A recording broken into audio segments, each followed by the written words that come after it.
If you have watched A Knight of the Seven Kingdoms, at least to episode 3, you may recall this scene between Dunk and Plummer the steward. Plummer invites Dunk out to a secret fishing spot, only to lead the hedge knight around to a bit of match-fixing. Plummer intends to make some money, on behalf of the Ashfords presumably, by having Sir Andrew Ashford, a competent enough jouster, tilt against Dunk, an unknown hedge knight.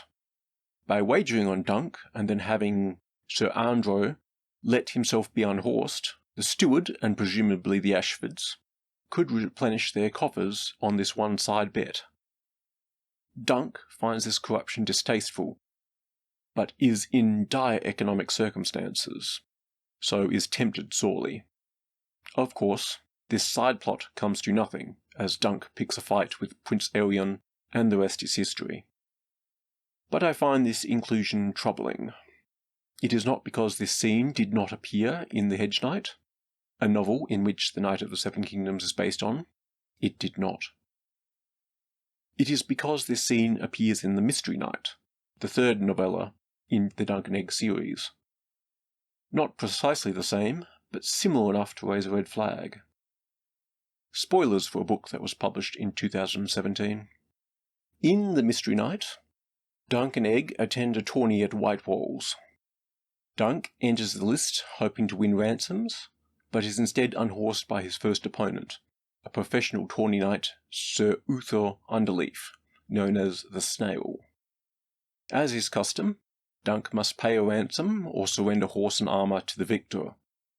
Being without coin, Dunk must surrender his livelihood instead. However, Sir Uther proposes an alternative. Dunk enters the knight service as a professional loser. He would attend the same tourneys as the Snail and let the small man knock him off his horse in the joust, and the two would split the payout from the side bets. He would keep his horse and armour, but surrender his honour and reputation.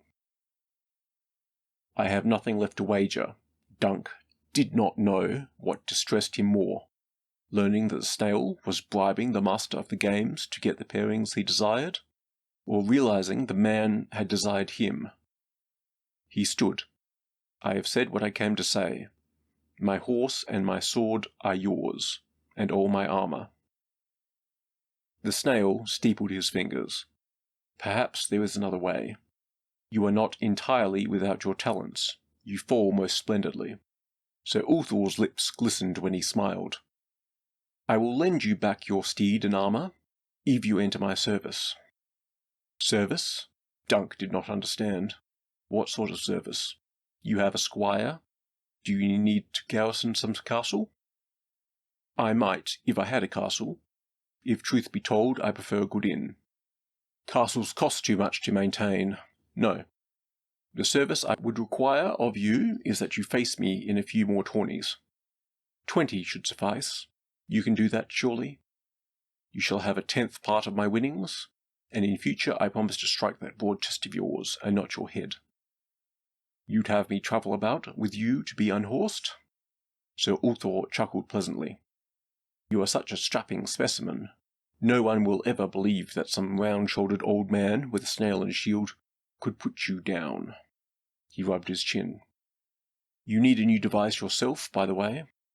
That hanged man is grim enough, I grant you, but well, he's hanging, isn't he? Dead and defeated. Something fiercer is required. A bear's head, mayhaps, a skull, or 3 skulls. Better still, a babe impaled upon a spear. And you should let your hair grow long and cultivate a beard. The wilder and more unkempt the better. There are more of these little tourneys than you know. With the odds I'd get, we'd win enough to buy a dragon's egg before. It got about that I was hopeless. I lost my armour, not my honour. You'll have thunder and my arms no more. The Mystery Knight. Now, this is a reversal of what occurred in episode 3, but it is hauntingly similar. I'll allow that there could be a decent explanation for this edition. Perhaps they wanted to give Tom Vaughan Lawler, Plummer's actor, a larger role in the series, and the show doesn't hurt for this edition, I'll grant. Mayhaps the showrunners couldn't find a way to properly articulate the match-fixing that did occur in The Hedge Knight, namely that of Baelor's son Valar, only be matched against weak opponents. So Duncan the Tall wasn't yet noteworthy enough to be included in such lucrative corruptions. The second time, through the lists, Valar swung his lance left, aiming for his foe's breast, but struck his shoulder instead. Even so, the blow was enough to make the older knight lose his lance. One arm flailed for balance, and Lord Gawain fell. The young prince swung from his saddle and drew his sword, but the fallen man waved him off and raised his visor. "I yield, your grace," he called. "Well fought." The lords in the viewing stand echoed him, shouting, "Well fought," as Valar knelt to help the grey-haired lord to his feet. "It was not either," Egg complained, the hedge knight. However, these small changes have a way of impacting later installments of A Knight of the Seven Kingdoms, as they did in Game of Thrones and House of the Dragon. My main concern is the showrunners are robbing from future seasons to embellish the present. At minimum, it will take the teeth out of the plot point in Season 3, with the repetition. Worse, it could signal significant changes to Season 3 and later seasons. One question should be asked: is Game of Thrones going to be canon with respect to the current show? Because there were a couple of not-so-insubstantial changes. The greatest? An entire generation of House Targaryen was deleted with a single line of dialogue. What could I do when the ravens brought the news from the south? The ruin of my house, the death of my family. I was helpless, blind, frail. But when I heard they had killed my brother's son, and his poor son, and the children, even the little children. Who are you? My father was Micah, the first of his name. My brother Aegon reigned after him when I had refused the throne, and he was followed by his son Aerys, whom they called the Mad King.